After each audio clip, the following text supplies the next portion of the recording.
guys, so we are here together today to talk about depth psychotherapy, about what is depth psychotherapy, and we agree that it will be just a conversation between colleagues, not a very super structured presentation or anything like that. And we have something like 45 minutes, so which is a really short time, not sufficient to make a full introduction into depth psychotherapy.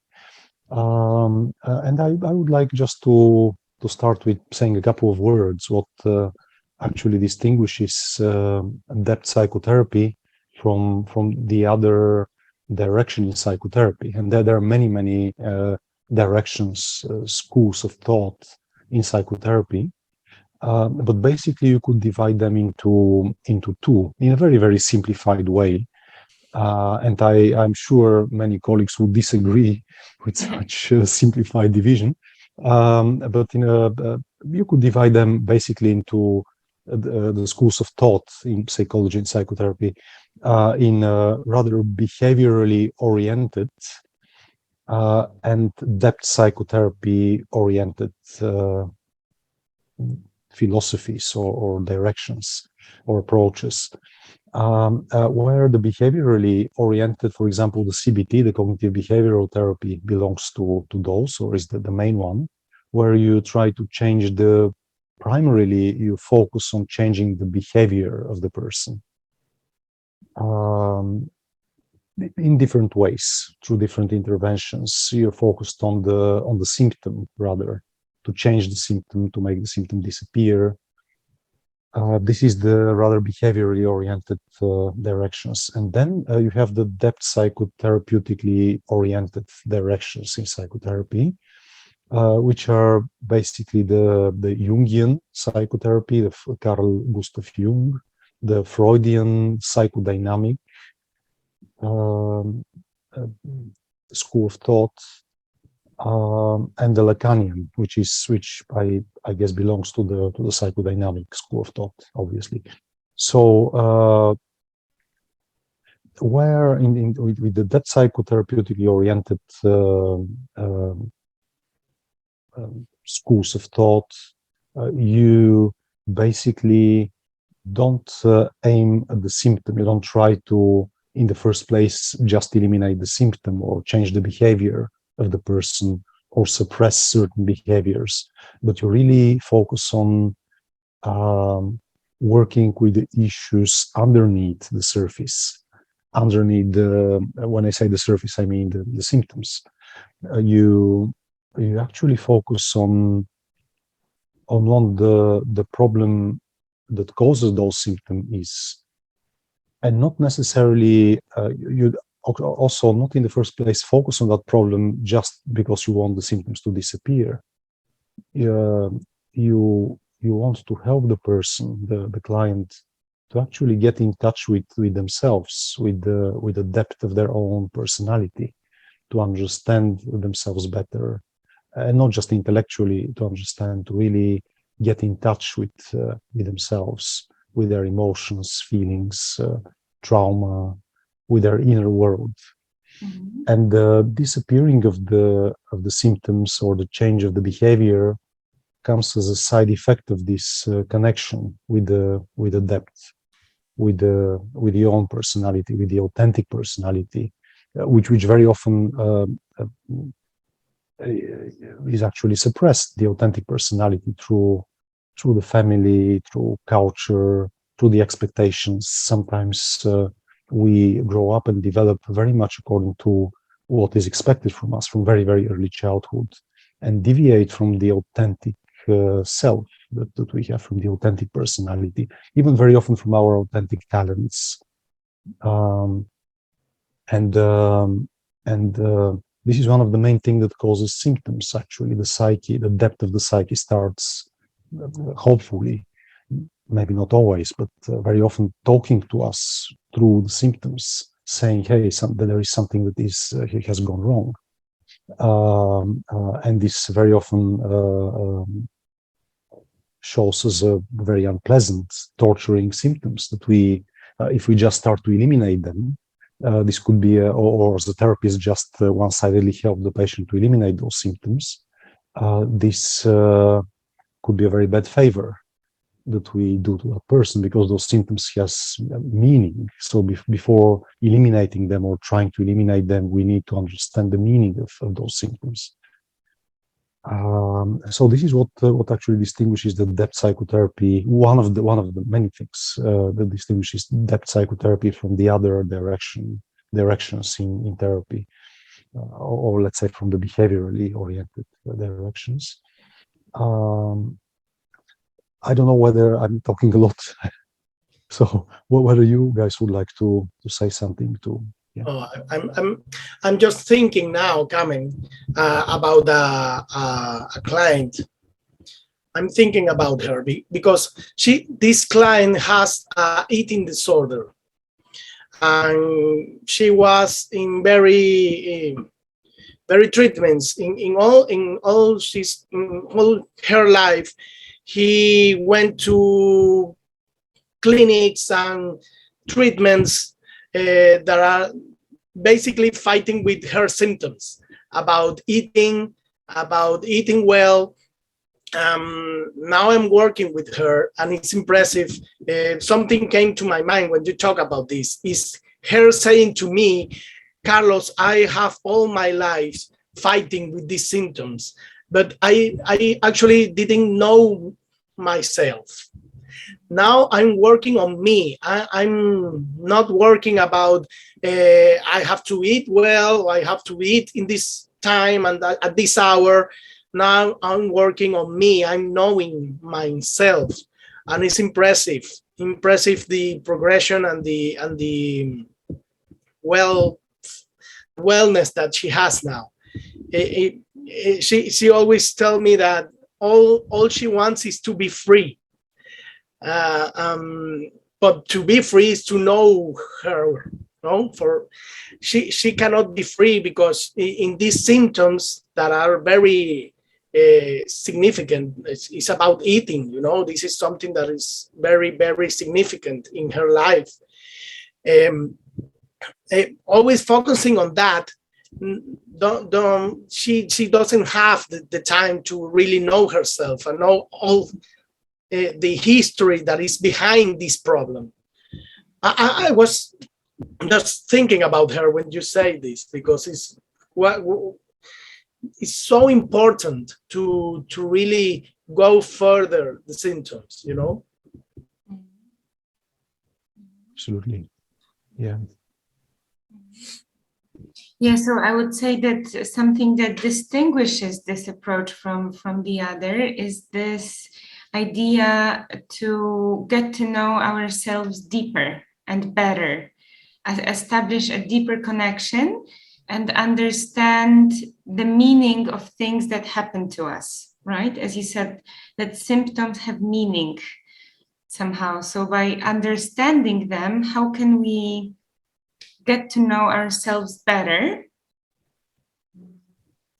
So our inner wisdom, inner nature that we can access.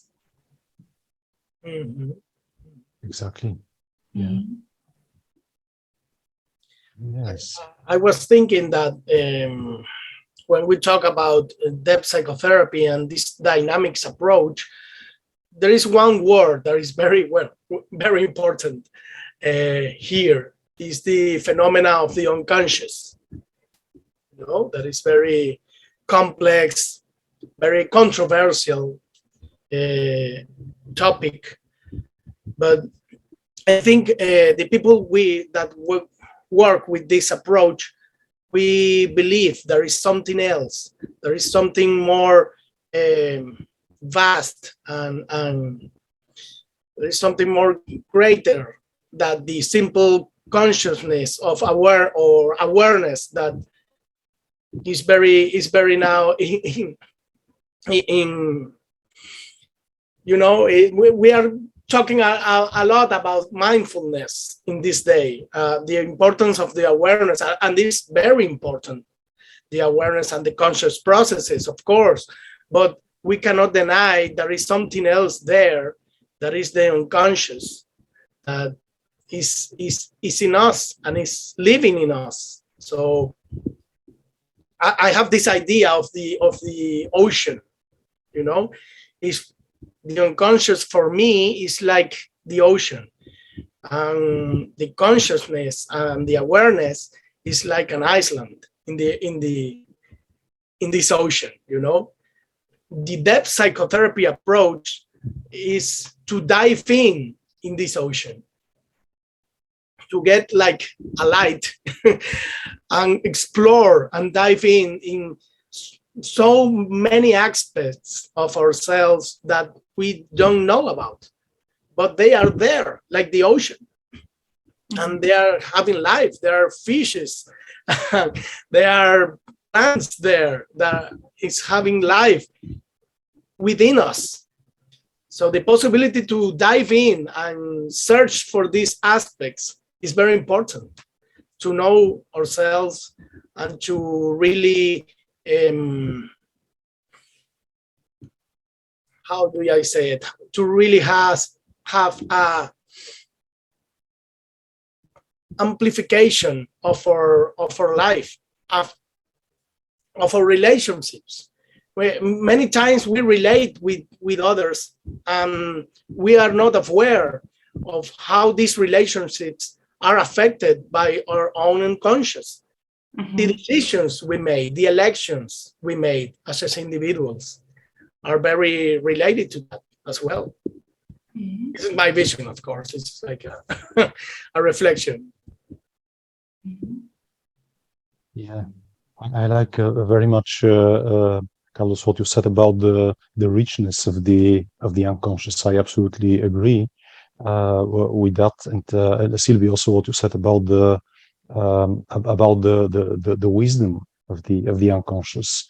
That this is actually one of the main aspects that distinguishes the Freudian understanding of the unconscious and Jungian understanding of Carl Jung, which they work together actually at the beginning very intensely, Jung and Freud, and they split at a certain moment. I think it was around 1913 that they, in a way, that this split was in a way latent there.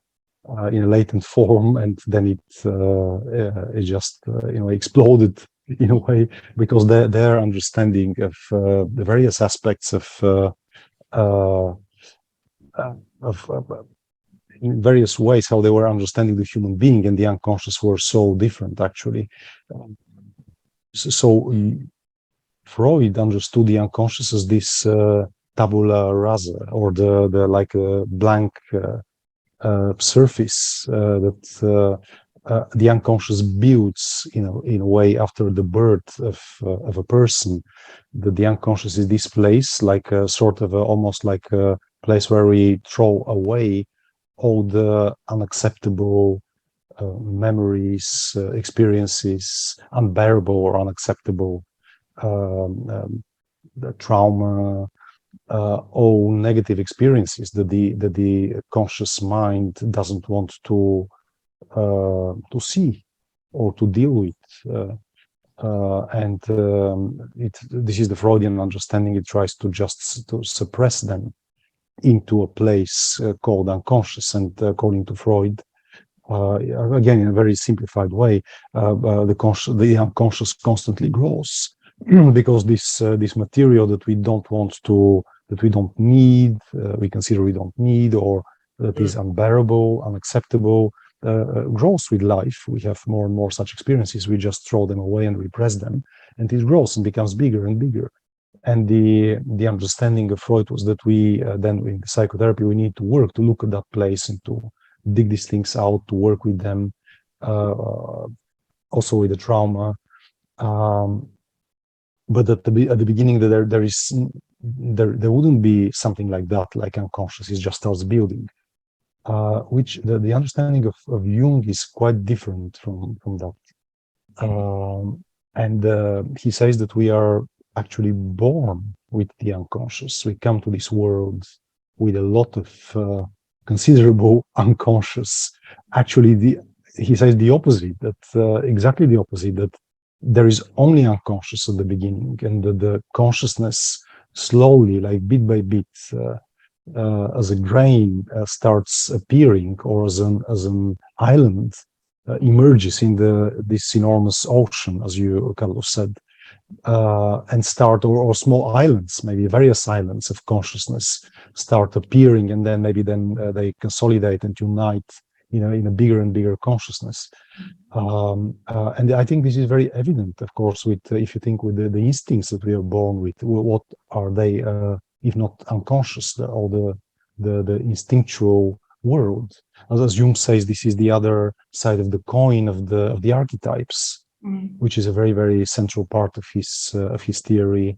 It is not just his theory. I think it is a completely objective and wonderful description of reality, of how human psyche works, with the name of the archetypes, which is not even originally a Jungian word that Jung invents. It he borrows, he takes it from I think from Plato, actually, who speaks this metaphor about the cave of Plato is a very maybe a good description of the archetypal world. The archetypes are something that is actually real, that manifests in the material world and in the life of people, materializes in a way. But the archetypes are the real, or the psyche is the real, and then what manifests in what we call actually real and objects is rather a material world, is rather manifestation of the archetypal.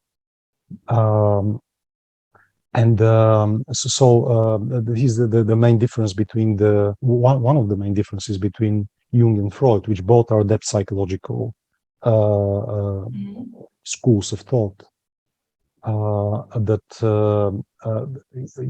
Jung actually says that we are born within the archetypal world, not just of course of instincts, but also there is the psychological side of it, which is the archetype. For example, the mother's archetype. When a mother becomes a mother, or mother instinct, you could say it's almost the same. The mother instinct is the biological side of the mother's archetype. You, in a way, if you're really in touch with yourself, you know how to be a mother.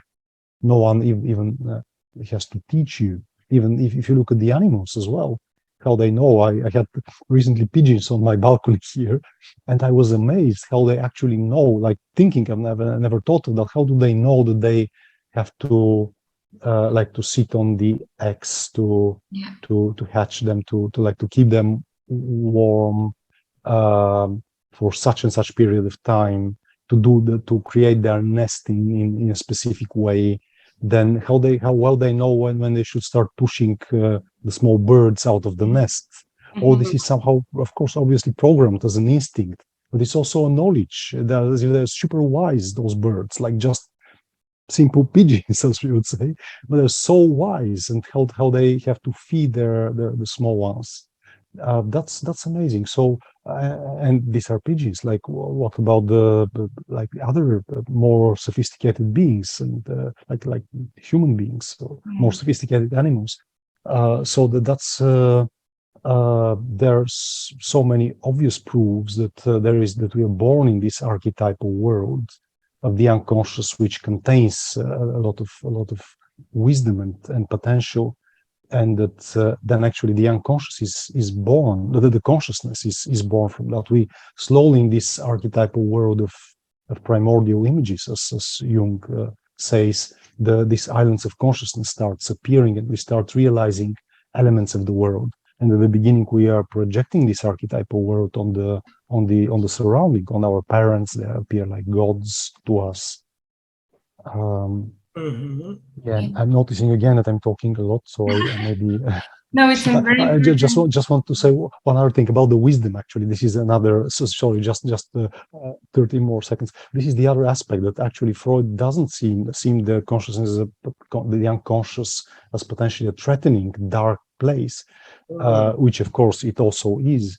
But also it's a place of deep wisdom, and the wisdom of all the thousands of hundreds or thousands of generations before us that that comes in a very special form to us, that we can learn from it, or just directly had access to it. So the unconscious, according to Jung, and I think he's quite right about that, is not only a place of negative things, of dark repressed things, but also a place of a lot of wisdom as well. Yeah, and the unconscious is the potential source of meaning and creativity, right? And I wanted to follow up on what you said about the observations of pigeons. I found myself observing my plants those days, as we're in the summer season and they're flowering like crazy. And I was thinking about this comparison, you know, the unconscious to the wisdom of nature. That it's not only that it's something within us, as you said, Carlos, but it's also something bigger, right? It's bigger than us, and it's something really mysterious. There's a mystery around it that we cannot really fully understand, and we might never fully understand it because it's something bigger and more mysterious and wiser, that has its own rights, its own language, and it communicates through us. We can get in touch with it by paying attention to it, by trying to establish a dialogue between our conscious and our unconscious. And talking about it being bigger, I also thought of the, you know, big depth psychotherapy concept, which is the collective unconscious, which is this collected wisdom of cross-cultural, of humanity, really, that we can learn from, right? Very connected to the archetypes, as you Kamen said earlier. So the idea of this approach of depth psychotherapy is to, again, establish the dialogue. We do not only work with the ego, with the consciousness, but we want that depth. We want to achieve it in ourselves, so we have more access to ourselves. And there are different ways of diving in there or listening to it. I was just remembering my own work in psychotherapy. I was remembering listening to this important aspect of the wisdom that we have in our conscious. I remember working with my shadow. Shadow is a concept in depth psychotherapy that refers, generally speaking, all the aspects of myself that I don't like or I don't accept. This is the shadow. No, this is like a broad concept. So I was remembering working with my shadow one day through a psychodramatic process. Psychodrama is the possibility in depth psychotherapy to represent something. And I remember one session that I was talking about myself. I think I was talking about myself. And then my therapist said, "Oh, there is something here that maybe you are not talking about." And I say, yeah, let's bring this aspect of Carlos that maybe he's talking. I didn't understand what he was doing, right? But okay, I say, okay. So I put myself in another chair. This is like the psychodramatic process of role rehearsal. I put myself in another chair, and there my therapist said, okay, you are the Carlos that is not talking today. What do you have to say to this Carlos? And it was a very, very interesting moment for me, because in that moment I started to reflect or dive in, as I said, in aspects that I never expressed about me. I never try to explore and to express and to feel about me, about my visions of life, about my visions of some people, this aspect that I maybe repress, it was beautiful because it was very hurtful for me. It was a painful session, but it was painful, but it was also a growing experience. This is the wisdom that you talk about now. This shadow, these aspects that I denied or I didn't like about me, actually bring wisdom to my life. It was very interesting, no? So this thing that I think it will hurt me, this aspect of mine that I think it will hurt me in some way, at the end, it was a growing experience, So this is very, very interesting in depth psychotherapy. We trust in the wisdom of the unconscious and in the wisdom of ourselves deeply, This is like an example. Yeah. Absolutely.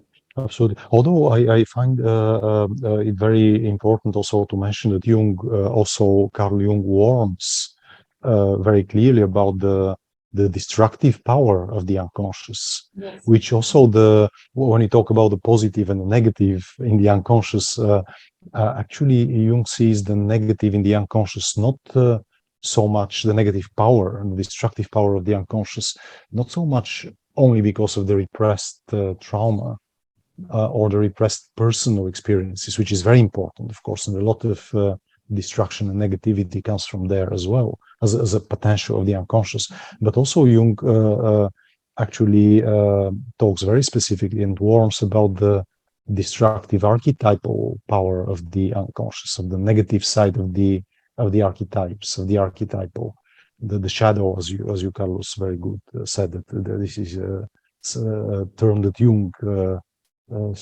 invents or starts using, not the word, of course, but the concept of the shadow, or actually borrows probably from the reinvents, so to say.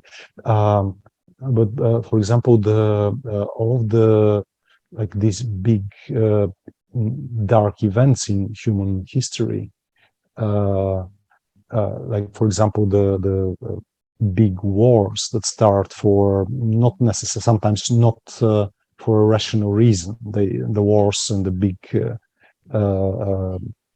destructive events in human history, they do not always start because someone wants to occupy more resources or to use another country and so on. They start in an unexplainable way. Like even if you look at the current war in Ukraine, it was completely irrational, destructive for everyone thing. The Putin starting such a war, it's completely irrational, destructive for him, for Russia, for absolutely for everyone in the unbelievable way. Where does this come from? This destructiveness, and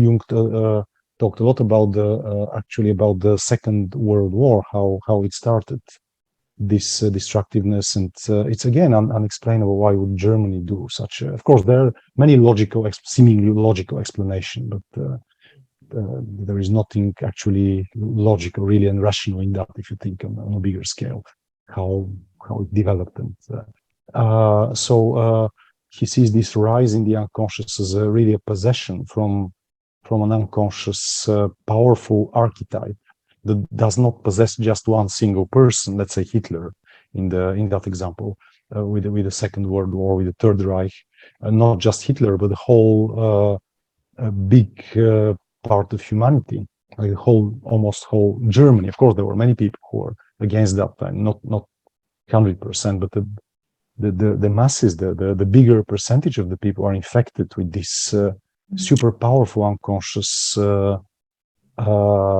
dynamic, which Jung summarized, like in a way, symbolically summarizes through Wotan, this ancient warrior god, that he names that way the spirit of this possession, so to say, that possesses one from the unconscious, and is not completely personal. Of course, it works through is a combination between a personal trauma, which Hitler undoubtedly had, and a lot of German people back then had, of course, personal trauma, inferiority complexes, and so on, in combination with that powerful archetypal force that rises from the depths of the unconscious as destructive warrior power that possesses the personality. And otherwise, people who would act normally or acted normally in the past, they become these crazy, insane warriors possessed by something ready to kill, to having this idea to exterminate the part of the humanity of people. Things that cannot be just explained through rationality, because there is nothing rational in that, nothing logical. So Jung also warns about the destructive power of the unconscious, the archetypal destructive power, together with the positive, and that it's actually our responsibility to ethical responsibility to decide and to choose between those, not just to choose and consciously choose and decide, but also to be aware of it when it rises within us in various forms, to, of course, to work with the wounds, with the trauma, with the personal trauma, which is the gate through which this destructive archetypal power actually enters our psyche, or inflates our psyche. The personal trauma, which is a very, very important part of the depth psychotherapy work. Yeah, so because it's such an incredible source of power that can be drawn into different directions, Jung was also saying that one of the, disastrous consequences, I mean, the lack of connection to it can have really tragic results. And this is what was happening during the history of humanity. So it's really our ethical responsibility, our inner work, and the connection with our unconscious. Yeah, I was remembering this phrase that Jung said about who looks outside dreams, who looks inside awakes. The importance of the awakening, Yeah. A very wise, very, very, very wise statement indeed. Yeah. So looking inside is the awakening, but also, as you said, dreaming, right? Who looks outside dreams, but it's also the dreams are one of those doors, quite direct, and this is how we also work through this approach, the psychotherapeutical approach. One of the main ways are through dreams. It's not the only way, of course, to open the door, but it's one of the ways accessible, because we dream every night. It's a natural psychic process, right? So there's an encounter with the mystery every night possible. And I read somewhere that we dream 4 or 5 times a night. So it's really an amazing source of information. It's a moment where we can really orient ourselves into the depth of our unconscious. Yeah, maybe now that you say that, maybe one of the most impressive experiences that I had with people working and diving in this ocean is through the work of dreams. Particularly in psychodrama, because in psychodrama, as I said, we represent things, we represent situations, and the possibility to represent a dream is incredible. To be actually in that dream and have people to represent the roles and the characters that was in that dream, and to see it and to work with these parts of the dream, because the dream at the end, I think in one dream, all the characters, all the things that happen in that dream are a part of us, because the dream is our own creation. It's a creation. So if we have the chance to explore that, to dive in that dream and to be all these characters, these persons that appear in that, is a way of, as you said, Sylwia, of get in touch with this unconscious, you know? Exactly. Absolutely. The dream work is actually a very central aspect of that psychotherapy. One of the main ways how we help our clients to access their unconscious and to work with it. And there are basically two. That's again simplified way to talk about it, but basically two ways to understand the dreams on a level of the symbolic level, where the people, for example, or the objects, the dynamic in the dream, we understand as a representation of something happening within our personality, as an inner dynamic. For example, the people, a person, when I dream of a very jealous friend of mine, this actually might be a very jealous part of my own personality that I'm maybe not completely aware of, that my unconscious is showing to me in a clearer way during the night, when the boundaries of the consciousness are weaker, and this jealous part of myself could be, I could see it and work with it and become aware of it, and even maybe see how destructive this part of myself could be in my personal life. And this might be represented through a very jealous friend of mine, which the dream might not have absolutely anything to do or anything to say about this friend as a human being, as a physical person.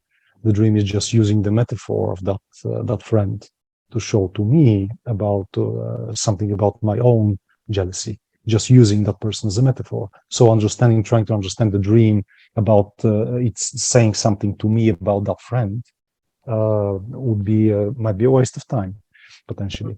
But on the other hand, might be super valuable if I see it as that inner part that I need to work with.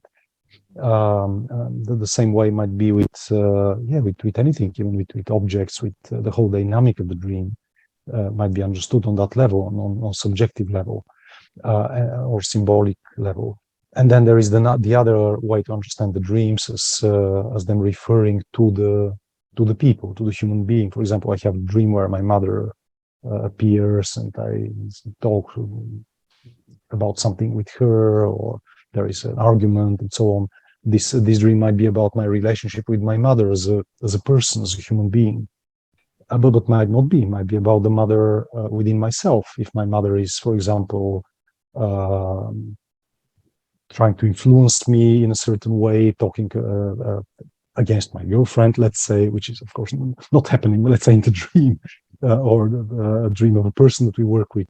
This might be, for example, not literally about the mother of this person talking about their against their girlfriend, but might be about their inner mother, or aspects about their personality that are actually this person inherited from their mother, that might be destroying their relationship with that woman at that moment. And the dream might be making aware that person, hey, look, there is a mother aspect talking negatively about your, in a toxic way, about your girlfriend. But this is nothing about your relationship with your mother. This is about your this inner critical negative voice that distorts the reality and wants to make you break up with that woman that actually is probably a good partner. This is how we understand this dream on a symbolic level, opposed to on an objective level. Although there are dreams that might be more on the interpersonal level, where the people in the dream might be referring to that real person in the outer world, in the real material world, not to the inner world. So it depends. It's very important as therapists to understand and to help the person understand on which level the dream is. Sometimes it might be on both levels, of course. One might have a toxic mother, literally, that needs to put healthy boundaries in place and not allow this mother to talk, to intoxicate their relationship with their partner, let's say, but might also most likely in that case need also to put inner boundaries in place and not allow this inner toxic part to intoxicate their relationship with their partner. So some dreams might be actually on external objective level and on symbolic level, might need to be understood on both levels at the same time and worked with at the same time. Yeah, it's definitely a very complex work, but that's why it's so beautiful to me, because there's so much richness, so many dimensions of it. Each symbol could be unfolded and we could look for meaning in different elements of it. It was very helpful for me also to see it or understand the dream as a theater or as a drama, and that different parts of the dream are parts of the psyche.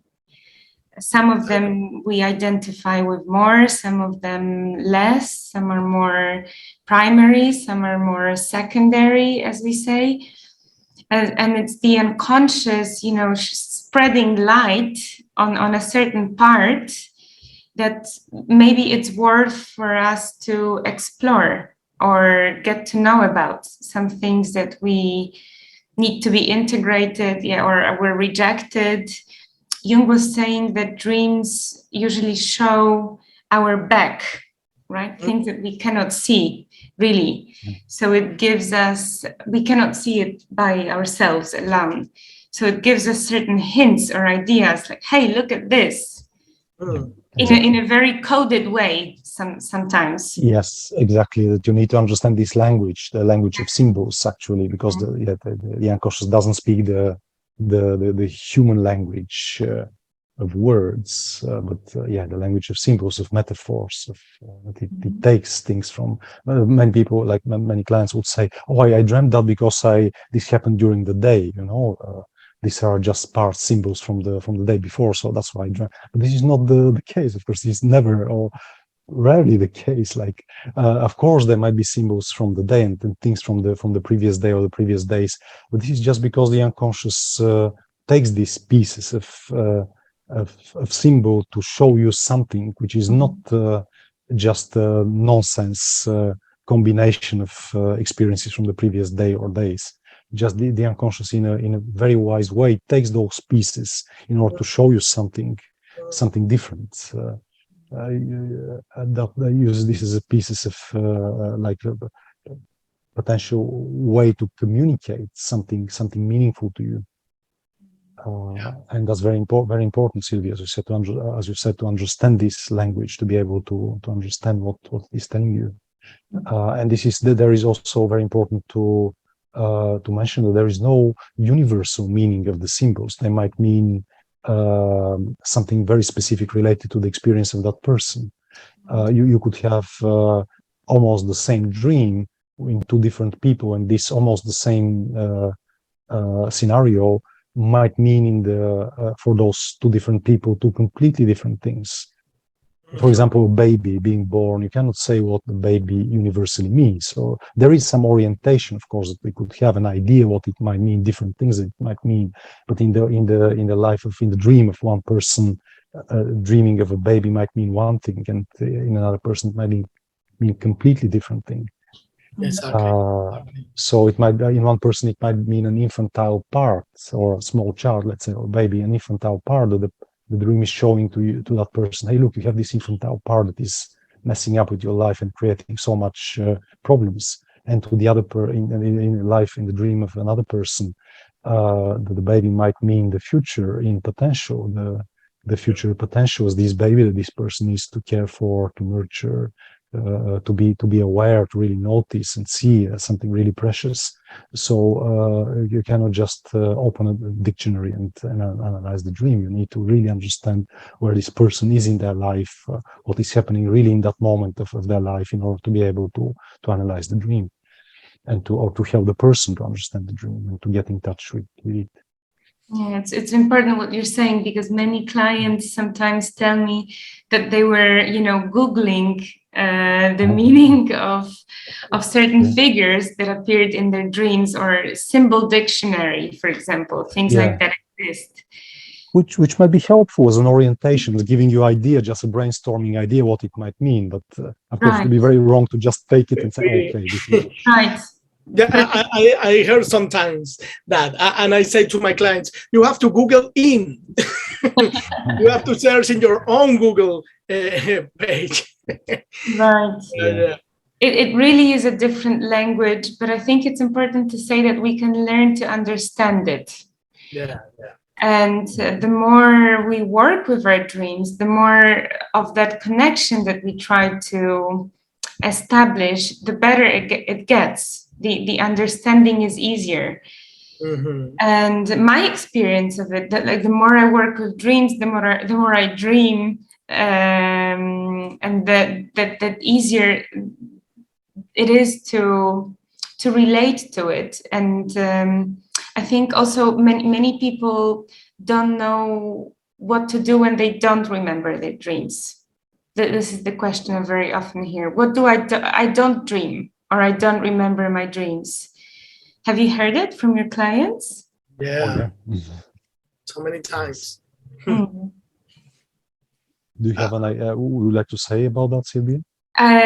Well, my experience is that the very fact of only talking about dreams, or deciding to have a journal and trying to write down whatever emerges during the night, even if it's just feelings or very brief images, it already moves something around.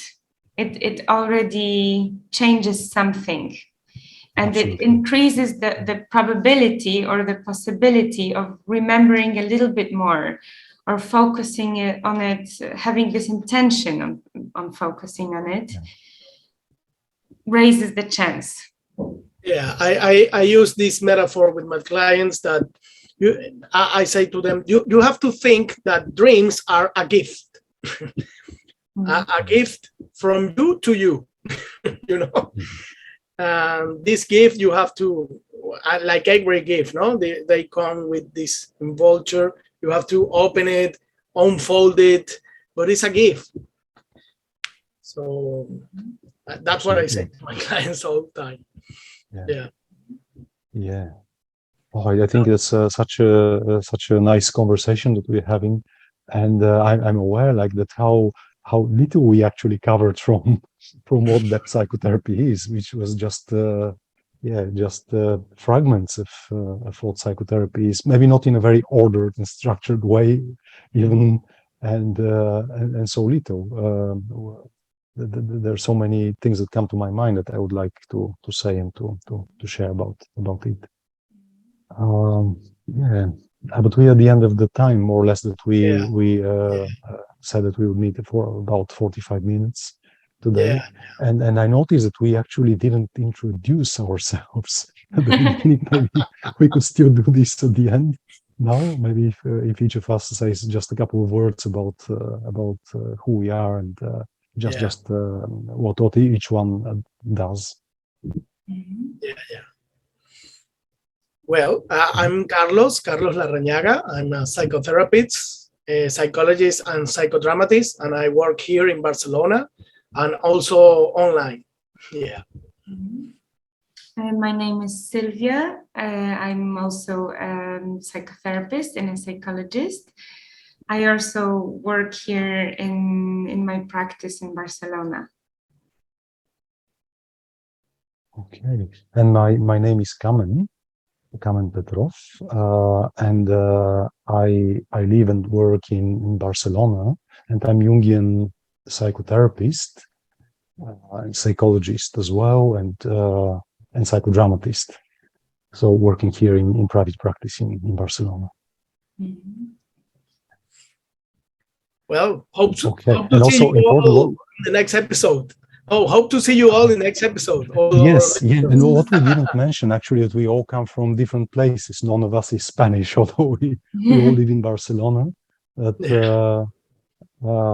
I'm Carlos is from Venezuela, Sylwia from Poland, and I'm from Bulgaria.